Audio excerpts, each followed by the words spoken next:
ছোট্ট আমার মেয়ে সঙ্গিনীদের ডাক শুনতে পেয়ে সিঁড়ি দিয়ে নিচের তলায় যাচ্ছিল সে নেমে, অন্ধকারে ভয়ে ভয়ে, থেমে থেমে। হাতে ছিল প্রদীপখানি, আঁচল দিয়ে আড়াল করে চলছিল সাবধানে। আমি ছিলাম ছাতে, তারায় ভরা চৈত্র মাসের রাতে। হঠাৎ মেয়ের কান্না শুনে উঠে দেখতে গেলেম ছুটে। সিঁড়ির মধ্যে যেতে যেতে প্রদীপটা তার নিভে গেছে বাতাসেতে। সুধাই তারে, কি হয়েছে বামি? সে কেঁদে কয় নিচে থেকে, হারিয়ে গেছি আমি।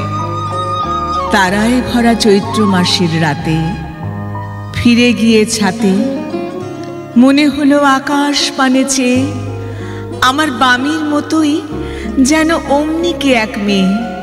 নীলাম্বরের আঁচলখানি ঘিরে দীপ শিখাটি বাঁচিয়ে একা চলেছে ধীরে ধীরে। নিপ্ত যদি আলো, যদি হঠাৎ যেত থামি, আকাশ ভরে উঠত কেঁদে, হারিয়ে গেছি আমি।